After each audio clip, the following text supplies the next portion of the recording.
Hello. Testing, testing, testing. 1, 2, 3, 1, 2, 3. Testing, testing,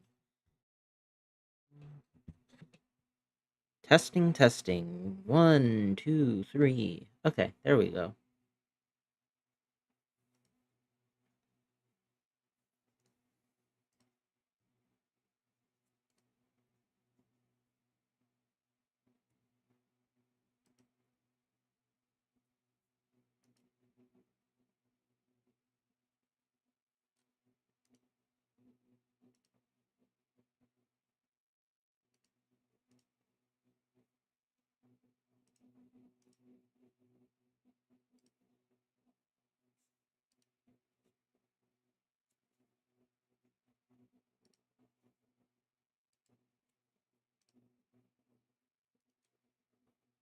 Hmm.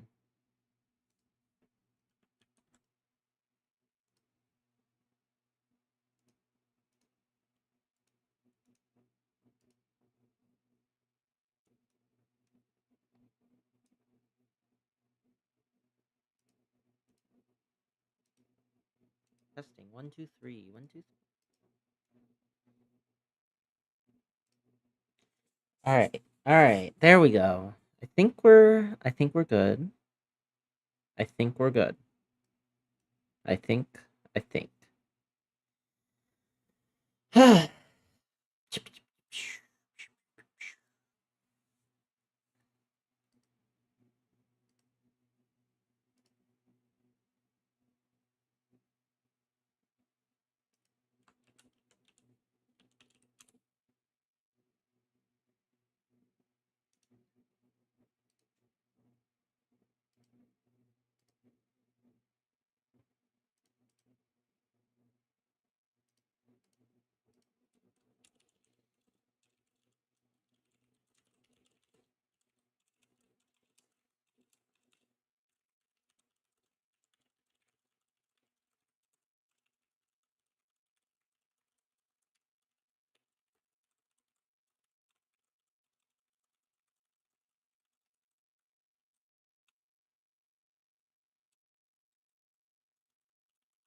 Da, da, da, da, da.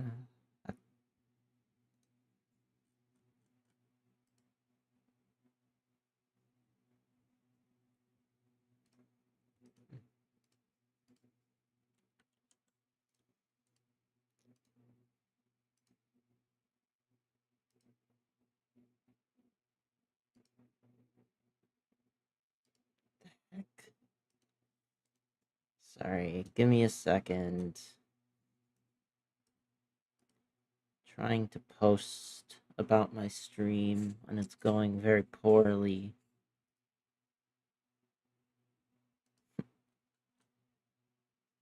Um,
All right. All right. Finally, we are posted. I'll wait for one person at least to show up before I start. Um, till then, maybe what we can do.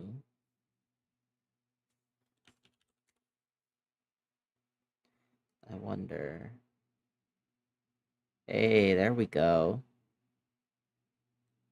Hello, Minesweeper. My buddy, my pal. Let's just warm up with some very relaxing Minesweeper.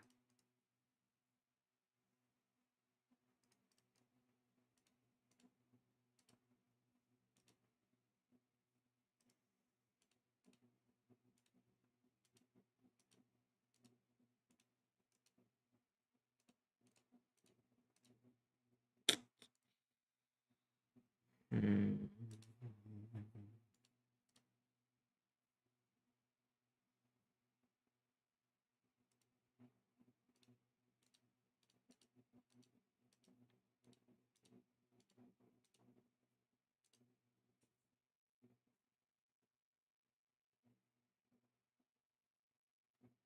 Both can't be there, so one has to be there. So these have to be safe, and these have to be safe.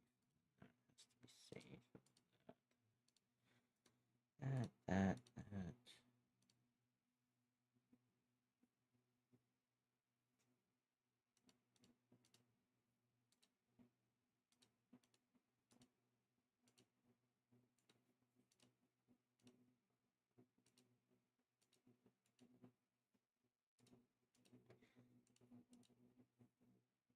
If you are the one current concurrent viewer right now, I'm very sorry that you're having to look at this. I'm just basically stalling for time right now, trying to figure out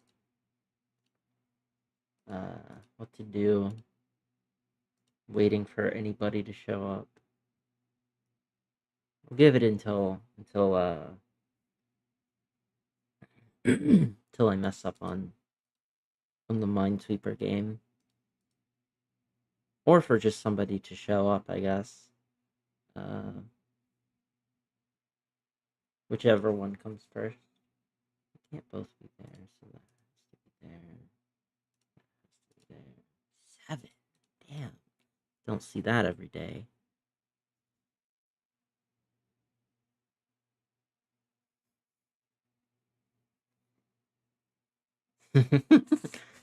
Hello, hello. All right. That's enough stalling then. Let us get to the article. Materialism is essential for socialist politics by Vivek Cheeber. This one's probably gonna kill me. I saw a blurb on Twitter for this one, and it was very uh it was very funny. But let's just say that. Um the subheading for this. The social oh, didn't mean to do that one. The socialist tradition was long associated with materialism, a view that has come under fire in recent decades. But materialism is both a legitimate and necessary foundation for left-wing politics. Is materialism under fire? I don't know if that's true, but you know, bold move, Cotton. Let's see how this one plays out. All right. Um, for decades, Marxism and the socialist tradition, more generally, of which Marxism is just a part. No. Oh my God. No. No. No. It's a part with a space in the middle. A part means separated from. A part means separated from. Dude, this changes the meaning. The whole meaning. No. I'm sorry. This is like not substantive at all. This is not a substantive critique. So don't take it as one. But I hate when people use apart like this. I hate it because this is not what apart means. Apart means separate from. If you are apart from something, it means like it means that you have separated from it. But this is supposed to be a part with a space in the middle. Okay, whatever. Sure. For decades, Marxism and the socialist tradition more generally, of which Marxism is just a part, were associated with a doctrine known as materialism. I mean, maybe in some cases, but there are have sure, whatever. It depends on which decades you're talking about, but sure. But in the recent past, this approach has largely been abandoned by critical theorists to the point where its mere mention is met with skepticism, if not derision. Citation needed. Which critical theorists are abandoning materialism? Which ones specifically? Can you tell me? Are they in the room with us right now? Because I don't know them.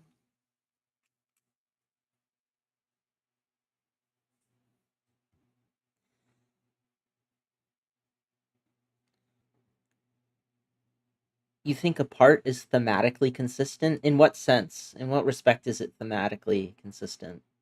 Like because Marxism is apart from socialism? I mean that would be that's like a funny reading, but I don't think it's what Mr. Cheever meant by this, but who knows? Anyway.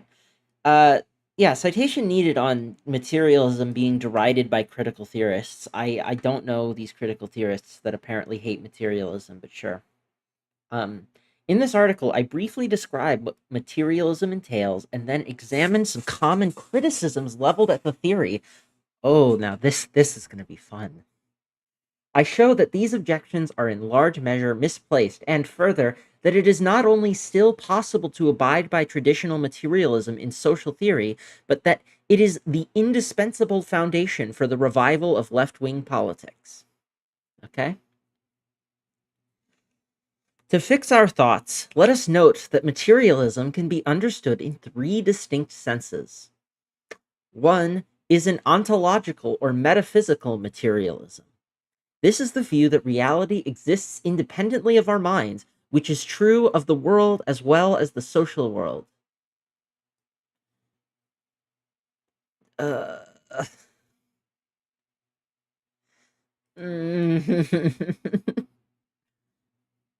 no, this is not okay. This is not what materialism in the ontological sense is. This is this like if materialism in the ontological sense is basically just physicalism, and it's saying that all that exists are material things. It doesn't say whether or not reality exists independent of our minds necessarily. Like or rather, it needs to say that our minds are material. Like, oh my, like if they're independent, then that means that you have substance dualism. If you say that materialism and our minds are like, or that there's the outside world and then there's our minds, that's substance dualism. That's not materialism, because whatever. All right. This is in contrast to what is sometimes called idealism, which supposes that what we take to be real might just be product. No, no, that's not what ideal. No, idealism is doesn't say that what's real is just a product of our imaginations. That's not what it says. That's not what idealism is. It says that what exists are ideas. All that exists are ideas. It's ontological. Uh okay. All right. So already this is like below this is like below undergraduate level, honestly. Or maybe it is undergraduate level because like obviously undergraduates learn a bunch of bad things. But like read even some of like the most basic idealists. like they don't say that the world is a product of our imagination.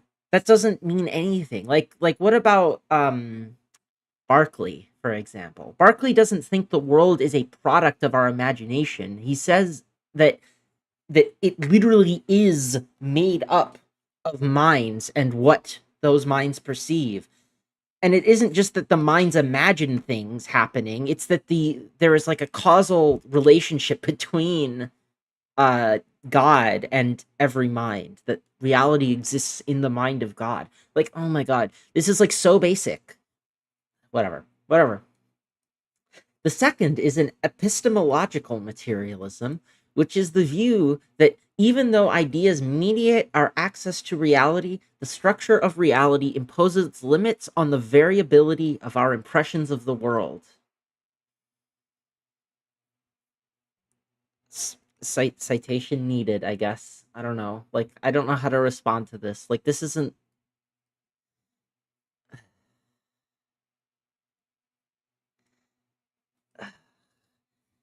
like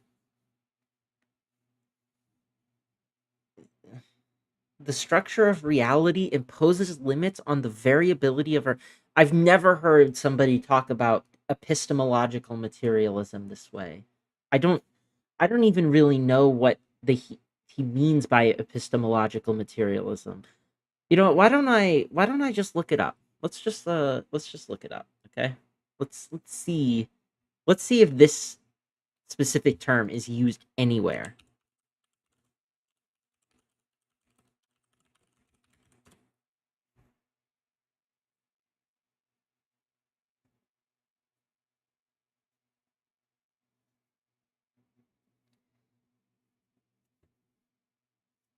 Yeah, this is just epistemological materialism is not a thing.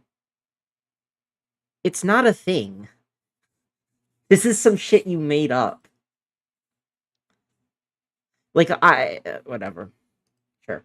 This means that although we might have mistaken understandings of what is out there, there is means to correct them through engagement with the world around us.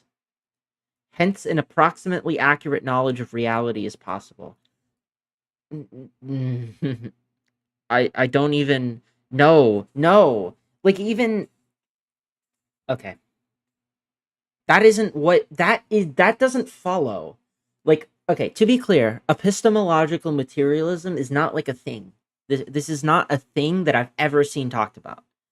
But it doesn't follow from the idea that uh reality imposes limits on the viability or variability of our impressions of the world.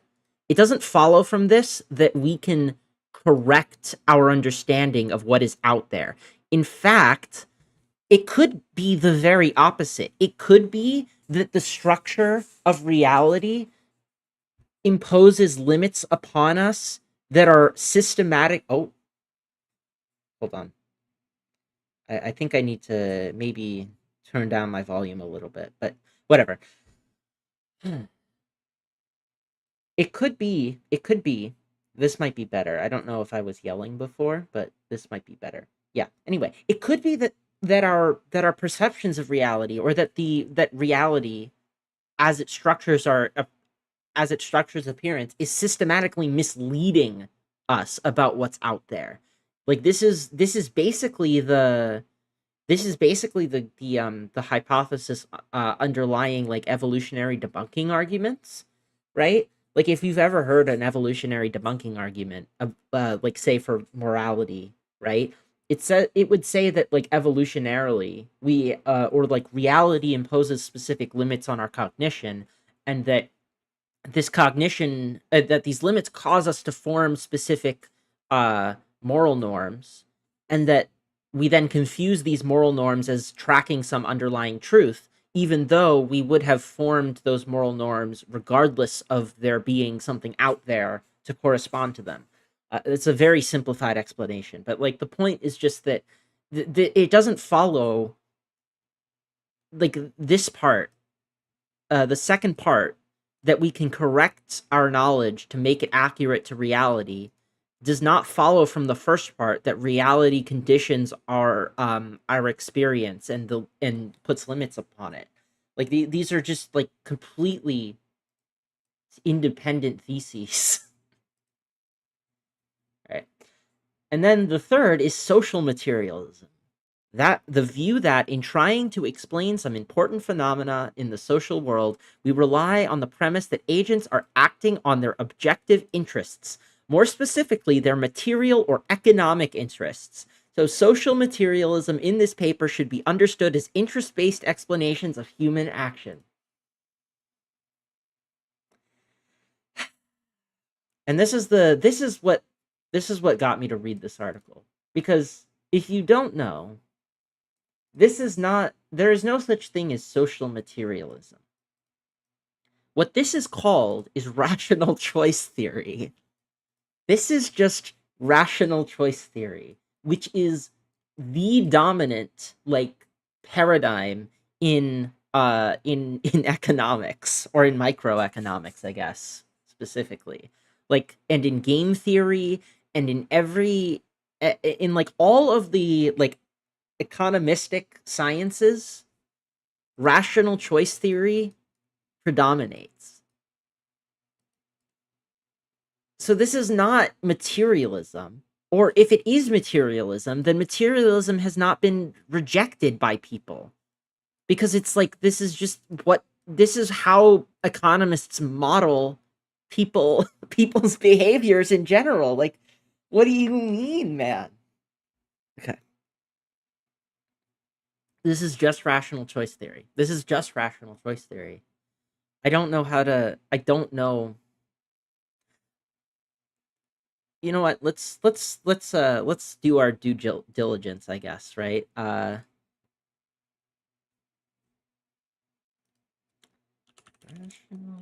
choice theory, right?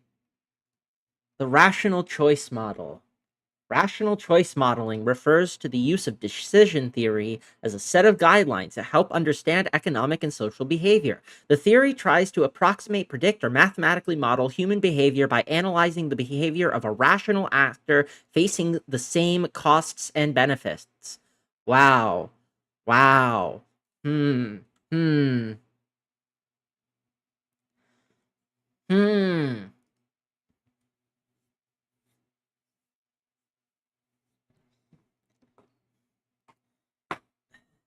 Like, to be clear, this is like this is not materialism at all.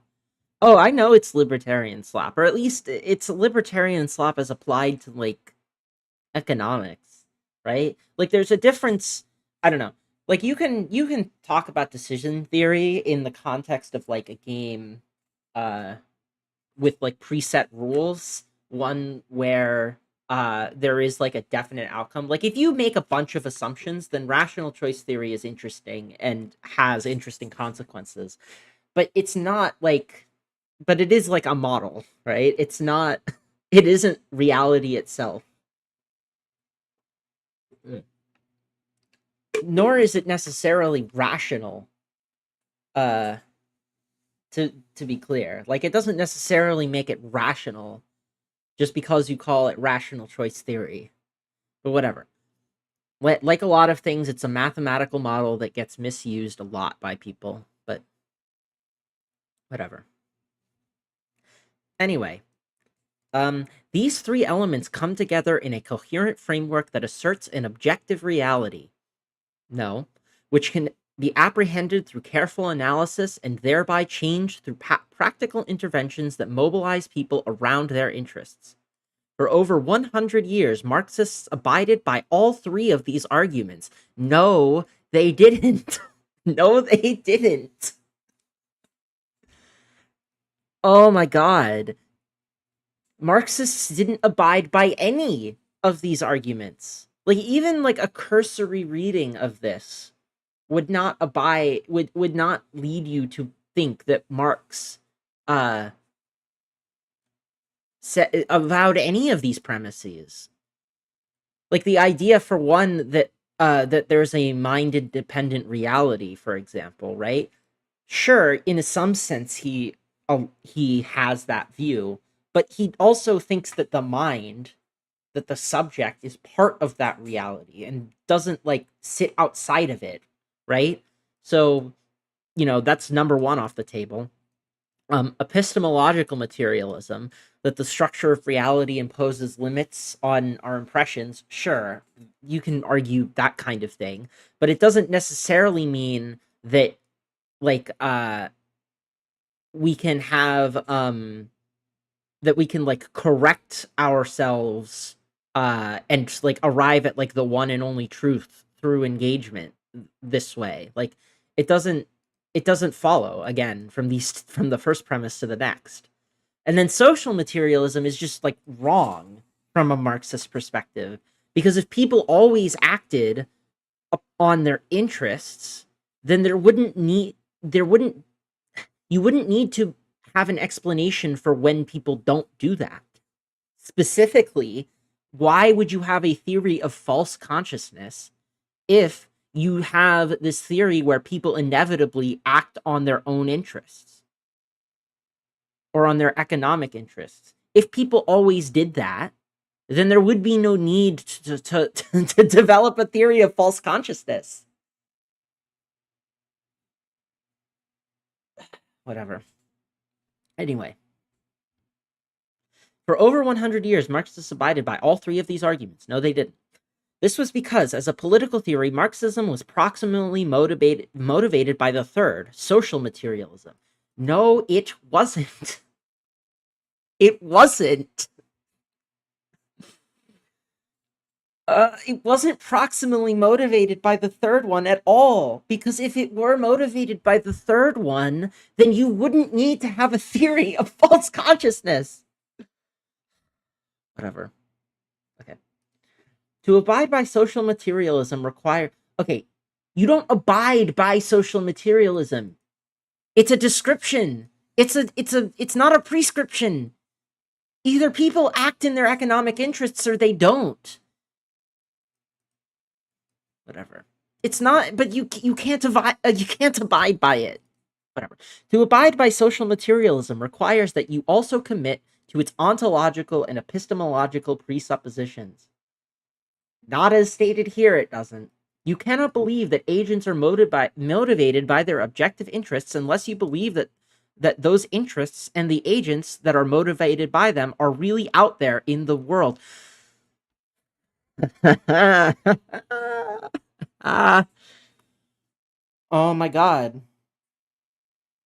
Oh my god. No. No. Just no. No. No. Like I'm kind of speechless here because this is just so wrong. Like you could easily. So first of all, it is entirely possible to extricate the third thesis from the other two.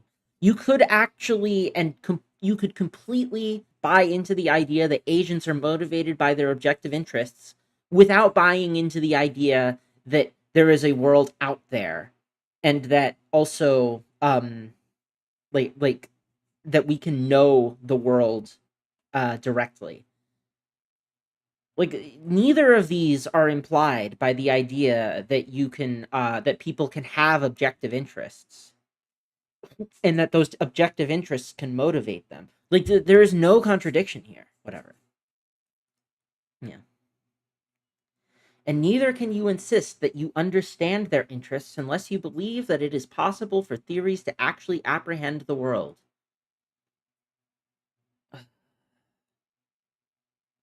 What is this quote from? Oh, it's just from. Why do people do this? Why do people have like? Why do articles do this? They have like these pop out quotes, and then the actual quote is just like right next to it. Whatever. The ostensible radical turn in recent social theory largely rejects the second and third components of traditional materialism. The claim that it is possible to accurately understand the world and that actors share certain common material interests. This was the core of the cultural turn, and it came from an epistemological relativism.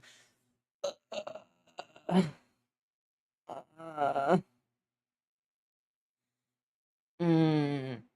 The claim that it is possible to accurately understand the world and the actors share certain common material interests. This was the core of the cultural turn. What is the fucking cultural turn? All right. And it came from an epistemological relativism from rejecting thesis 2.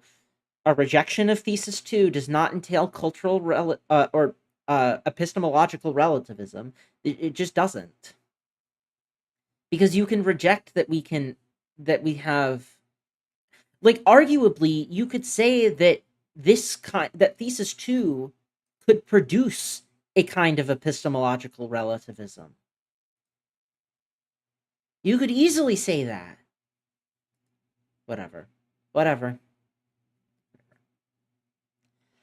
And a and cultural relativism in rejecting thesis 3. No. Rejecting thesis 3 is not cultural relativism. Because if it were, then Marx would be a cultural relativist. Because he rejects thesis 3. We're shifting. There's nothing DS0, there's nothing to understand. That's the problem. It's like incoherent. It's completely incoherent. That's why you don't understand it. There's nothing about it to get.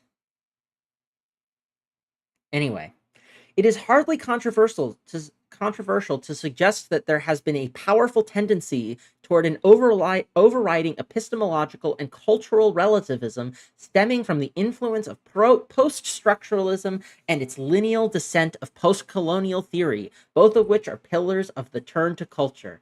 No, post-structuralism doesn't entail a turn to culture. Nothing about it implies a turn to culture.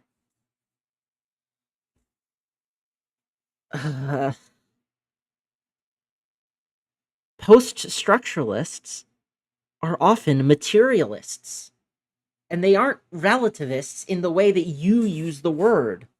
They aren't cultural relative. There's going to be no citation for any of this, by the way. There's just going to be no citation for any of this. Uh,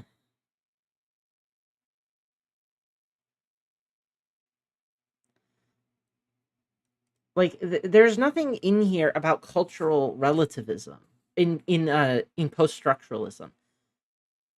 It's not about the idea that cultures that we should only focus on cultures. Like, the materialist analysis of culture just says that culture is a material practice or entails material practices that are produced and reproduced over time through, like, specific ritual and through compulsion and all of these other things. It doesn't entail anything about whether or not these cultures are good or bad. It doesn't say, because, okay, this is the problem, is that cultural relativism, as conceived by these people, is a contradiction in terms. Because if you have cultural relativism, then you can't assign a ranking. Yes. Like, just to be clear,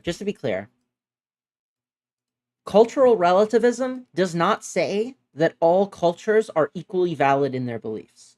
That is not in any way entailed by cultural relativism, and in fact, it is explicitly rejected by cultural relativism. You cannot have a theory that is culturally relativist while also saying that all cultures rank the same with respect to one another. And the reason for that is that relativism entails that there is no perspective independent ranking of perspectives. So, what would it mean if all cultures were equally valid objectively? That would be an perspective independent ranking of cultural perspectives. That's a contradiction in terms. So, cultural relativism does not entail anything about like the goodness or badness of cultures or like what people are motivated by. Nothing, just nothing, none of this shit. Whatever. What I want to do here is focus on the third component, social materialism, and offer a defense against some of the criticisms it has encountered in order to show that many critics' worries, quite a few of which are entirely legitimate, can be accommodated if the theory is understood properly. Okay, sure. I mean, I agree with that in some sense, but like people already do this. Like post-structuralists can be materialists and can analyze culture from a materialist perspective. And that's like the entire point, by the way. You know? Like Derrida did not just like in his armchair and talk about language as if it were just like free floating, like and completely separate from like actual material practices. That was the whole point. That was the whole fucking point. Whatever. Whatever.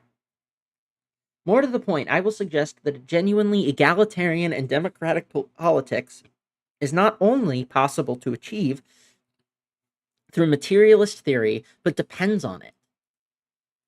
Well, then you're already breaking from Marx, because Marx was not an egalitarian. There is a good reason that socialists based their social theory as well as their practice on materialism. The turn away from it is but one of the many symptoms of the general intellectual decay that has accompanied the decline of the left. Lovely. Yep. What is social materialism? Some shit you made up. Okay. Social materialism itself has two components, macro and...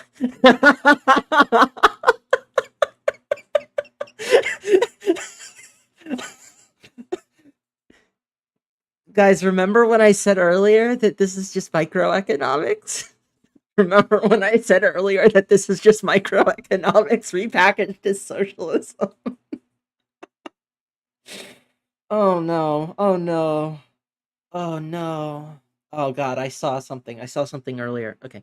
The macro component is the view that history is governed by technological development. What?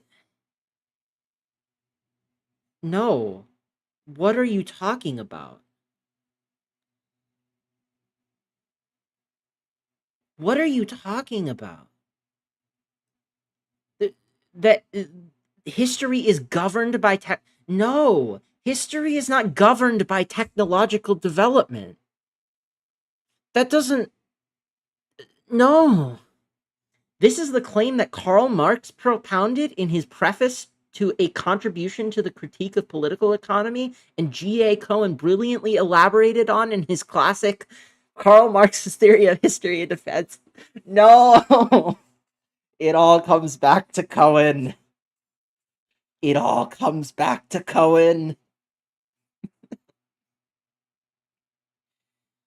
Uh, oh my god.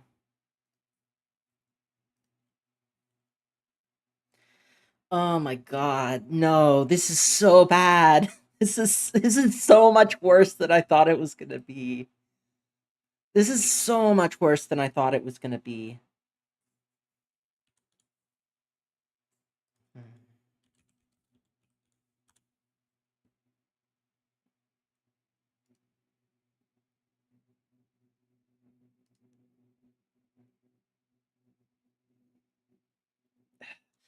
So the issue is that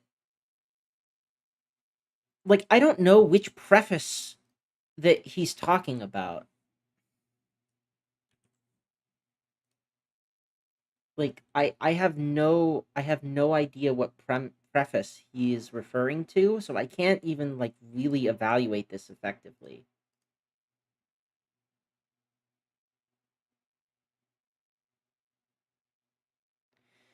Okay, so G.A. Cohen um is part of the analytic tradition um of philosophy, and he's one of the people who was part of like the analytic Marxists.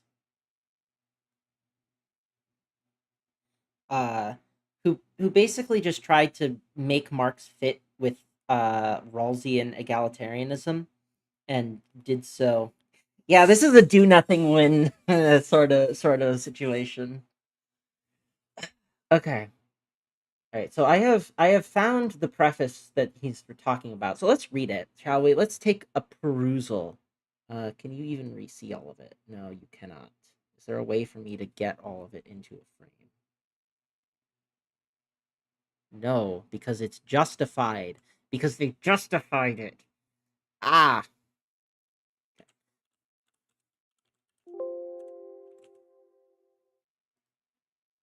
So here's a question, right? So if technological development is so important, you'd think that tech technological or technology would be mentioned. I don't see any technology. Maybe industry? Industrial? Hmm. Let's read it. Let's read it. Just to see. I examine the system of bourgeois economics in the following order: capital, landed property, wage labor, the state, foreign trade, world market. Wow. Hmm. Which one of these is about technology? Fuck if I know. The economic conditions of existence of the three great classes into which modern bourgeois society is divided are analyzed under the first three headings. The interconnection of the three headings is self evident. The first part of the first book, dealing with capital, comprises the following chapters: 1. The commodity; 2. Money or simple circulation; 3. Capital in general. The present part consists of the first two chapters. The entire material lies before me in the form of monographs, which were written not for publication, but for self clarification at widely separated periods. Their remodeling, or remolding rather, into an integrated whole according to the plan I have indicated will depend upon circumstances. All right, good. Have a good rest. Um,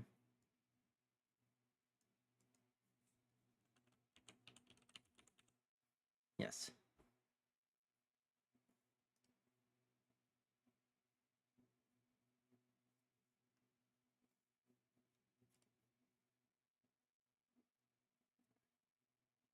Yeah. So to be clear, nothing in this preface is directly about saying that technology dictates uh history, because that's not what Marx believed. That's not what Marx believed at all. It wasn't about technological development, because technological development is a component of the material circumstances that history finds itself within. So it can't be like the primary motor of history if it's eminent to the very causes of history. Oh my god. Whatever. According to Marx, history is governed in law like fashion by the progressive development of the productive forces, early, not late Marx. And social relations adjust functionally to the forward market of productive forces. Does it mean march? Does he mean march of productive forces? Because the forward market of productive forces doesn't make any sense. Because you'd think that, yeah. Ideas and ideology are functionally subordinated to the production relations, the class relations that are dominant at the time, which in turn are explained by the level of productive. No, no.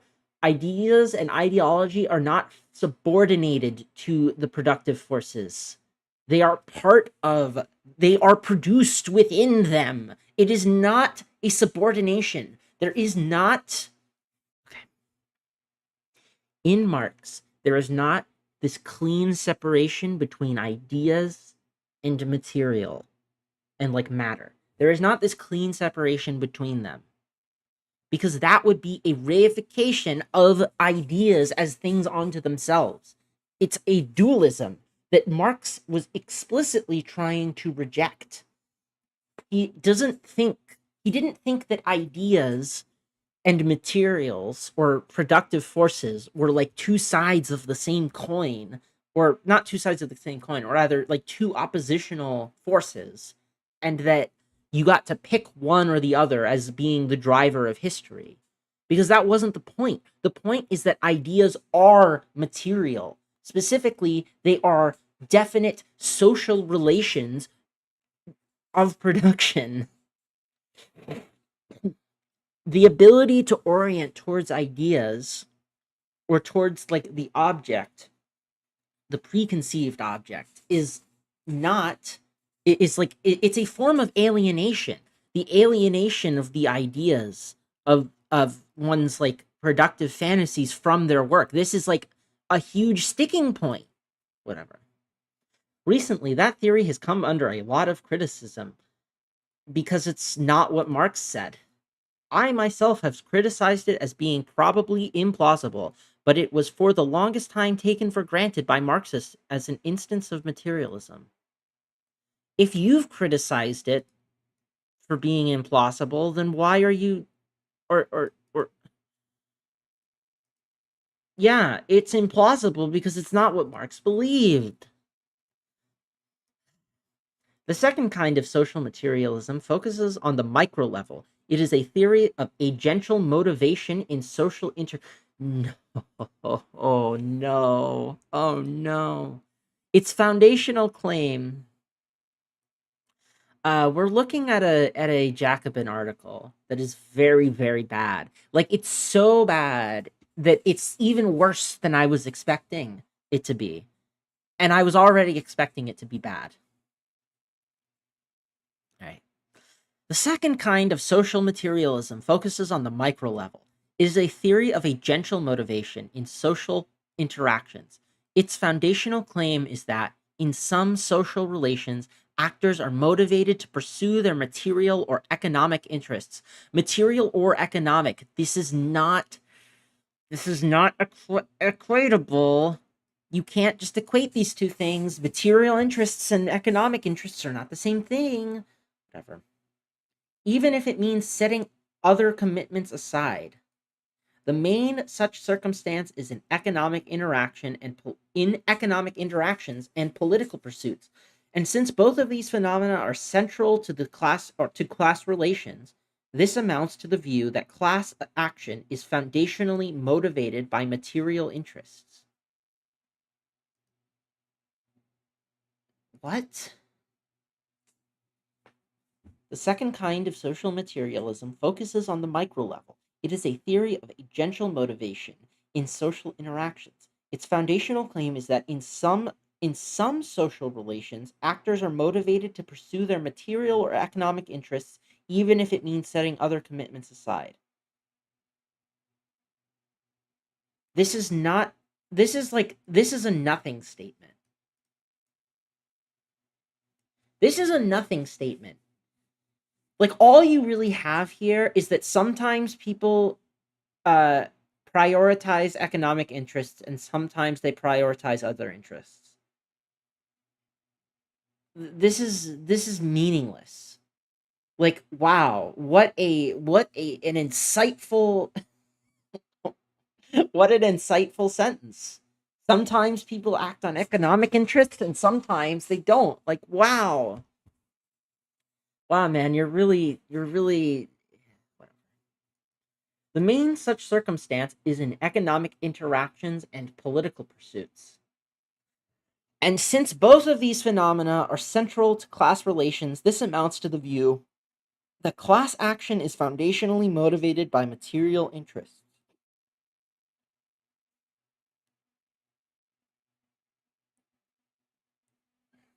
Okay.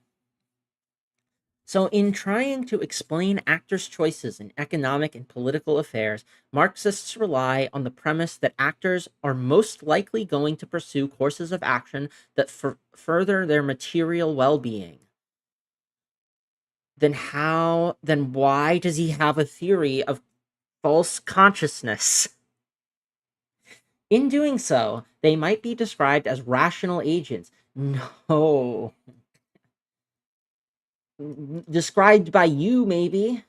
Rational action, in this sense, is action undertaken in defense of one's material interests. Particular courses of action are dictated by actors' location in the class structure. In other words, the power of the class structure is to make agents rationally pursue courses of action that uphold their material interests. I mean, in a sense, sure. If I'm going to be very, very, very, very, very, very charitable here, like very charitable, you could be using this. This kind of explanation would make sense if you were trying to counter the idea that, for example, all the capitalists are evil and that's why they make the decisions that they make, right? Like maybe that's the sort of this is the sort of explanation that you might give, that it's not necessarily that the capitalists are evil, it's that they are acting in particular ways that are incentivized by their class position. Sure. If I'm being very, very charitable, maybe we could say that. Though I would also say that there's a sense in which you can talk about whether or not it's rational or not. Because Marx would say that it is rational in some sense, or it like it protects your local interest, right?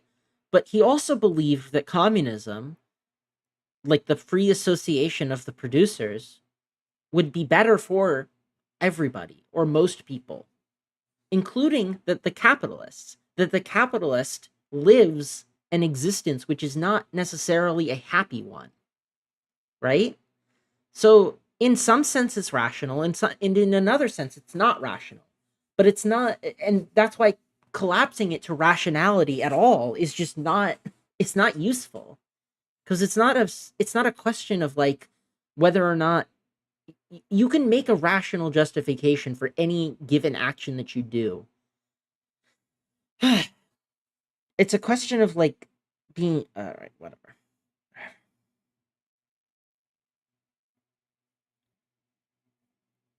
Yes. Particularly, courses of action are dictated by actors' location in the class structure.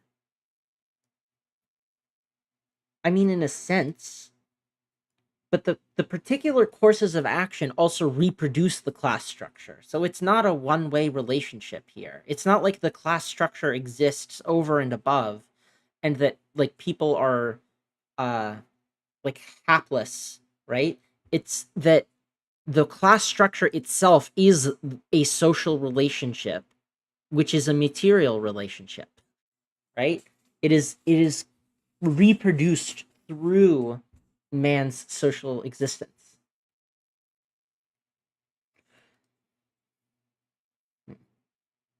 In other words, the power of the class structure is to make agents rationally pursue courses of action that uphold their material interests. Sure, I don't. One can easily see how this premise generates both a political economy of capitalism and a theory of class conflict. In the class structure that defines capitalism, a small group of people are sorted into the position of being capitalist producers, and the vast majority are inserted into the. Shouldn't this be capitalist owners, not producers? Because they're not, like, that's the whole point, is that they own but don't produce. I could be wrong, but shouldn't this be like the capitalist owning class and not the wage, like the wage laborers are the producers here in this relationship. These two positions compel the actors that occupy them to pursue certain courses of action if they are to uphold their material interests. In order to defend their well-being, workers find they have no reasonable alternative to selling their labor power to capitalists. They have the freedom to refuse, of course. There is nobody forcing them to show up to work every day. This is fine, I guess. It is therefore correct to say, as libertarians do, oh my god, Maram, earlier when you were talking about this libertarian bullshit.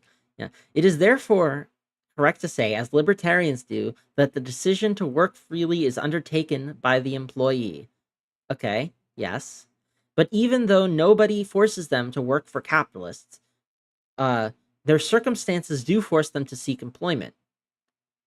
Hence, even though no one coerces them to work, they are structurally compelled to do so. It is an action they rationally undertake, since to refuse it would be to court a catastrophic blow to their material well-being.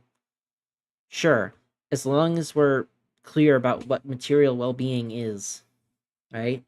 But on the other hand, actors who find themselves in the position of capitalists quickly discover that their own material interests are bound up with the economic success of their enterprises. If they wish to remain in their privileged positions, they must preserve the viability of their enterprises against their rivals. This quickly translates into an imperative to minimize costs and maximize profits. As long as they operate in the competitive markets, capitalist enterprises everywhere are committed in the first instance to cost minimization and profit maximization. Well, one one is a profit maximization is a function of cost minimization. Sure. This is, of course, this is the course of action they rationally undertake so that they might remain economically viable. Okay. The universally imposed drive to maximize profits in turn generates what Marx called capitalism's laws of motion. Micro level decisions aggregate into macro level patterns of economic development. Because capitalist employers respond more or less similarly to similar economic situations, it becomes possible to have something like a theory of the economy. Political economy as a social science is possible only because there is consistency in how actors respond to economic conditions, and that consistency is impossible to explain except under the assumption of rationality. That's just not true. That's just not true. Like, even in like this econo brains like kind of headspace that we're in, it's not true. People can behave in predictable ways that are not strictly rational. Of course, again, there's a problem here about what it means to be rational in the first place. But that's like even beside the point. Even if we're taking it as a given that people act in like predictable ways, and that there is this thing called rationality that we can ascribe to their actions, like it remains the case that somebody could be irrational, or that the entire populace could be irrational, and they would still behave in ways which are consistent. There's nothing is like wrong here. The materialist premise thus generates a theory of capitalist development, but it also underpins Marxist political theory. For even while the defense of material interests brings economic actors together in a predictable pattern of development, it also generates resistance and conflict. The same imperatives that compel employers to hold down costs also compel them to directly undermine the material well-being of their employees. No, not necessarily. The same imperatives that compel employers to hold down costs also compel them to directly undermine the material well-being of their employees. Not necessarily. Not necessarily. It doesn't always compel them to do that. It's not that they're necessarily oppositional. It's that they're often orthogonal. That the well-being or lack thereof of the workers or the employees is not factored in, or is only factored in as a function of the ability to generate profit. But it does not mean, as claimed here, that it compels them to directly undermine the material well-being of their employees. It sometimes does, it often does, but it's not the same imperative. Employers' drive to minimize costs while maximally extracting labor cannot but inflict some degree of harm upon their employees.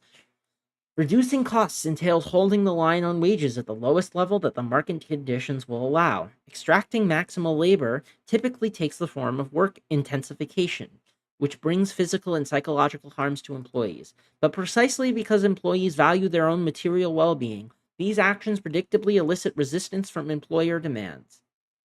In whatever way possible, wage laborers seek to reduce the harms that their employer forces upon them in their drive for profits. In other words, capitalism's universal drive for profit elicits a universal resistance from the laboring class. Indeed, universality applies not only to the fact of resistance, but even to its content. Workers in the modern era have lived and worked in many different cultural settings. A thoroughgoing culturalism would lead one to predict an incommensurability of the demands they make of their employers. And as a matter of fact, hold on, a thoroughgoing culturalism would lead one to predict an incommensurability of the demands they make of their employers. Why? Why would it? Why would it? Why would it predict that? Why? You need to motivate that a little bit better. And as a matter of fact, there is indeed some variability. But what stands out more starkly is the similarity in their core demands across culture and across region for improvements in wages, hours, work intensity, health provisions, and the like. These demands have been at the heart of every modern labor movement, regardless of ideological and cultural conditions, a fact that is simply incomprehensible in relativistic frameworks. So who, but for whom, right? For whom? Because it is always, sure, these are very consistent across movements, and like that are across different cultures and across different regions, all of these different things, right? People want improvements in their wages, in their hours worked, etc., right? But it's specifically their hours worked, right? And their health provisions. And who we are, like who the we that they're advocating for is going to change a lot from culture to culture. For example, if a union segregates itself, um, and doesn't allow black workers to join the union, what they're advocating for is not really improvements in wages, hours, work intensity, health provisions, etc. It's the demands, they're demanding that it improve for them specifically. And that's pretty significant because it kind of changes the focus, right? It isn't just improve things for me, but do so also while leaving out this other group. And to be clear, it might also be that that is materially good for them in some respect. Like maybe they made the calculation that it would be rational to exclude the black workers because they thought that it would give their union more success. You know? Maybe they did that. It could easily be based on a rational calculation, one that is rooted in their material interests. And yet, what is the end result of it, right? These demands have been at the heart of every modern labor movement, regardless of ideological or cultural conditions, a fact that is simply incomprehensible in the relativist framework. It is not. It isn't. Thus, both of these phenomena, the universalization of capitalism's development imperative, and the universal resistance to it on the part of its victims, are impossible to explain except on the assumption of rationality. No. Okay. All right. I'm really starting to hate this a lot, but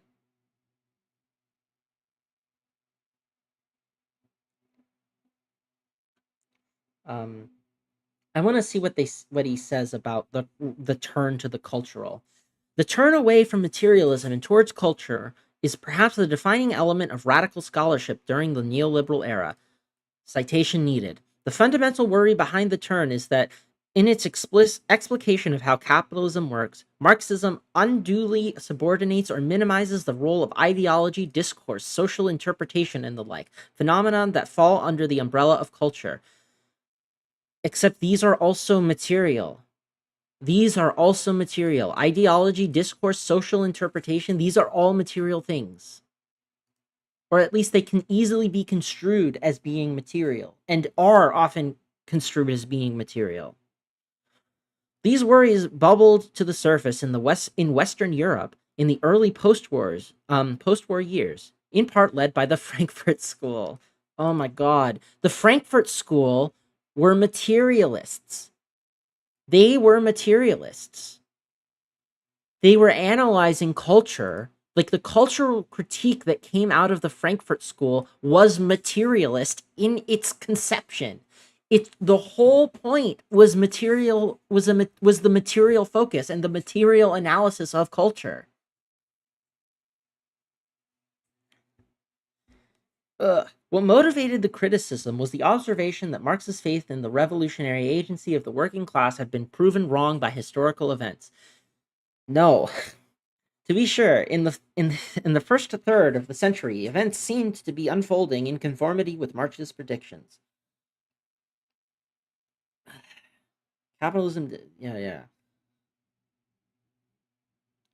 But okay. The post-war left started with this sociological observation that in order to understand how class works, analysts had to understand how culture mediates recognition of one's place in the class structure. To this, they added, the class structure does not unilaterally and deterministically dictate any particular strategy. And from that, they reached the conclusion about agency, namely that because culture makes economic and political choices unpredictable, it injects a huge degree of indeterminacy into those domains. No. No, it's just not what they say. It doesn't say that they make it unpredictable. It just means that, like, even Marx didn't think that it could be, like, in his later works, didn't think it could be predicted with, like, iron certainty, like he did in his earlier works. Like you can see this because it used to be he thought that you needed to go through capitalism in order to get to communism. But then in his later writings, he softened on the idea that the peasantry could be revolutionary. Like, the idea that there's like the strict stagism of early Marx is completely absent from later Marx. And it doesn't mean that it's unpredictable, it just means that there's more contextualism that's required, that you can't have a unifying, like, overarching theory um that you just apply without, like, looking more granularly. For the emerging New Left, the observation that political and economic agency is mediated by ideology slowly led to wholly new understanding of agency itself at the micro level. Whereas Marxists insisted that the class structure generated predictable and stable choices of economic agents, cultural theory insisted that cultural mediation disrupted any stable relationship between structure and action. No, it didn't. No, it didn't. There's just, like, find somebody who says this. This is certainly not what I say.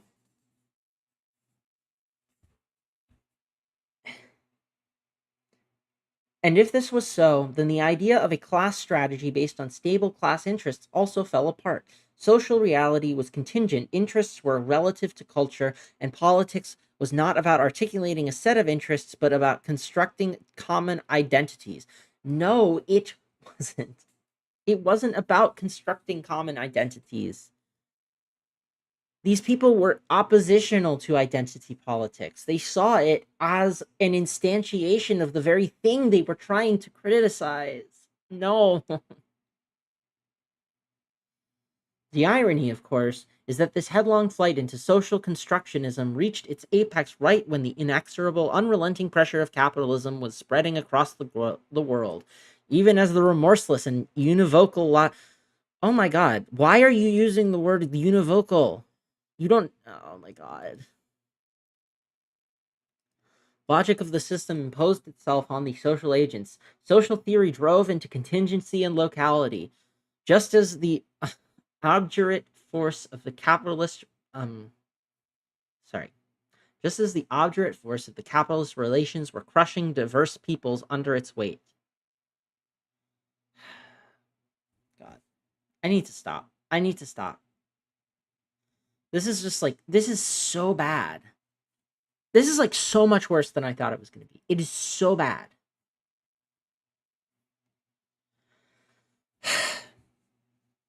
like it's just making shit up.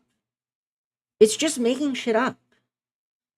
Like nothing in here is cited or sourced.